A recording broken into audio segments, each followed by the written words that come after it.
بڑی صاف دو تین باتیں ہیں جو میں سمجھتا ہوں کہ بہت ہی اہمیت کی حامل ہیں۔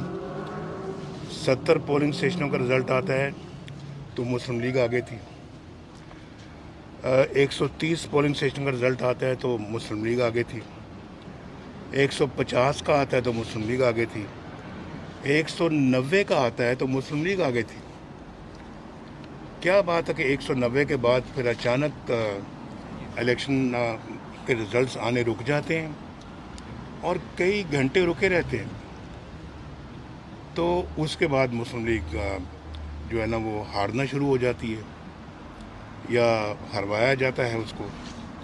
اور میں پہلے بھی کہہ چکا ہوں، یہ ڈسکا کے الیکشنوں کے بعد میں نے ایک ویڈیو میسج میں یہ بات کہی تھی کہ جب بھی کبھی الیکشنوں کے رزلٹ میں جو ہے وہ دیر ہونا شروع ہو جائے تو سمجھ لیں کہ آپ کا ووٹ کہیں نہ کہیں چوری ہونا شروع ہو گیا ہے۔ تو سب بھائی اتنا شہر کا یہ حلقہ ہے اور پولنگ اسٹیشن آدھے گھنٹے کے سفر سے زیادہ نہیں ہے۔ جو دور سے دور بھی جو پولنگ اسٹیشن ہے وہ آدھے گھنٹے میں ریٹرننگ افسر کے دفتر میں وہ سٹاف پہنچ سکتا ہے۔ تو یہاں گھنٹوں کی دیر، یعنی 7 8 9 گھنٹے الیکشن رزلٹ نہیں آیا، یہ کیا ظاہر کرتا ہے؟ اور پھر اس کے بعد وہ ٹرینڈ ریورس ہو جاتا ہے، جیتنے والا وہ جیسے ہی وہ دوبارہ رزلٹس آتے ہیں تو وہ پی ایم ایل ہارنا شروع ہو جاتی ہے۔ اور پھر مجھے ایک اور بات جو بڑی ضروری ہے وہ یہ ہے کہ 2018 کے الیکشن میں 40% ووٹروں نے ووٹ ڈالا، جس کو ٹرن آؤٹ کہتے ہیں، 40%۔ اور وہ اپنا 40% 2018 میں تھا اور اب 21% ووٹروں نے ووٹ ڈالا ہے۔ جب 40% تھا تو مسلم لیگ نون نے اس وقت 34,626 ووٹ لیے، یہ ریکارڈ کی بات ہے۔ اور پھر آج یعنی کل کے الیکشنوں میں مسلم لیگ نون نے 15,473 ووٹ لیے ہیں۔ پیپلز پارٹی نے 2018 میں اس الیکشن میں 7,236 ووٹ لیے، 7,236، اور اب وہ لے رہی ہے 16,156۔ جب 40% ٹرن آؤٹ تھی تو پیپلز پارٹی 7,000 ووٹ لے رہی ہے، اور اب جب کہ 21% ٹرن آؤٹ ہے تو پیپلز پارٹی 16,156 ووٹ لے رہی ہے۔ پی ایم ایل 34,000 لے رہی ہے اور اب پی ایم ایل 15,000 لے رہی ہے۔ یہ میرا خیال ہے کہ جس کو نہیں بھی کچھ سوجھ بوجھ وہ بھی ان نتائج سے سمجھ جائے گا کہ یہ دھاندلی نہیں تو پھر کیا ہے۔ اور پھر ٹوٹل پولنگ اسٹیشن 2,076 ہے۔ 190 میں مسلم لیگ جیت رہی تھی، 190 کے بعد مسلم لیگ ہارنا شروع ہو گئی، اور وہ بھی کئی گھنٹوں کی تاخیر کے نتائج آنے کے بعد۔ تو میرا خیال ہے کہ یہ 2-3 چیزیں جو ہے نا، یہ اس کے علاوہ جو باتیں وہ تو بے معنی ہے، بڑی جو معنی خیز باتیں یہ ہیں۔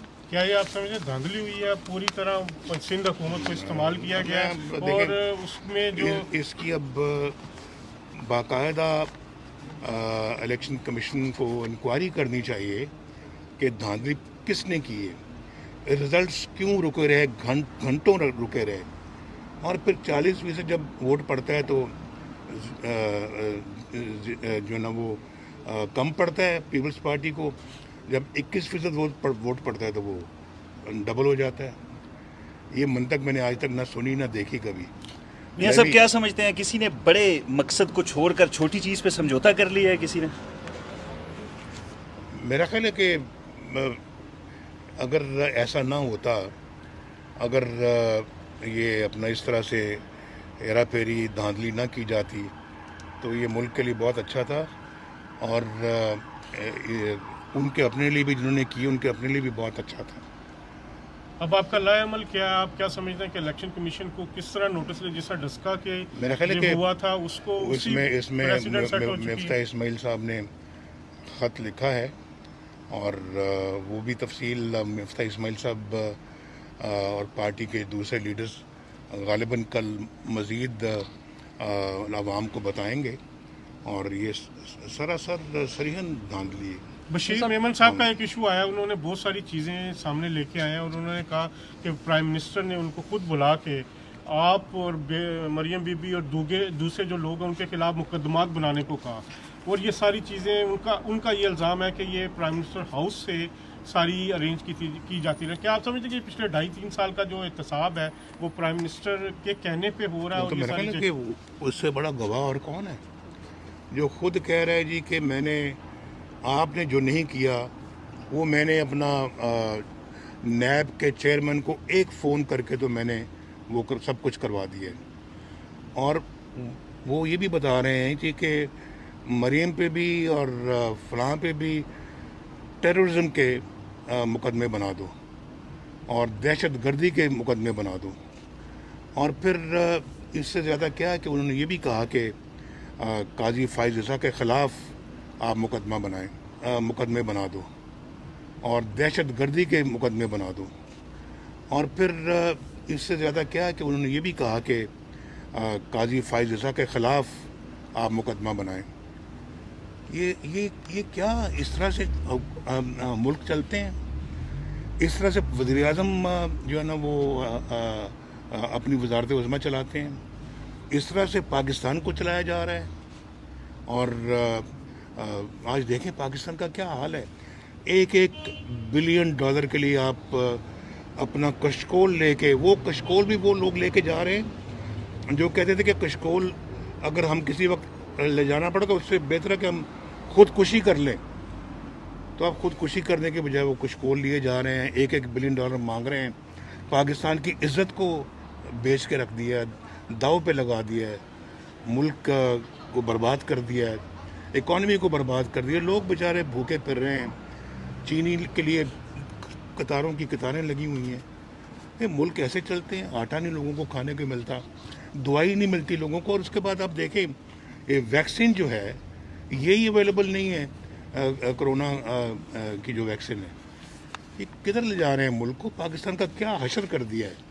بشیر میمن کے جو انکشافات ہیں اس پہ کوئی جوڈیشل انکوائری یا کوئی انکوائری ہونی چاہیے تاکہ جو تمام الزامات ہیں اس پہ پورا۔ میں سمجھتا ہوں کہ اب اس کے اوپر جو ہے نا وہ خود پارلیمنٹ کو کارروائی کرنی چاہیے، پارلیمنٹ اس معاملے میں خود مختار ہے، پارلیمنٹ کو اس کا نوٹس لینا چاہیے، اور یہ جو اس چیز کو ان نوٹس نہیں جانے دینا چاہیے۔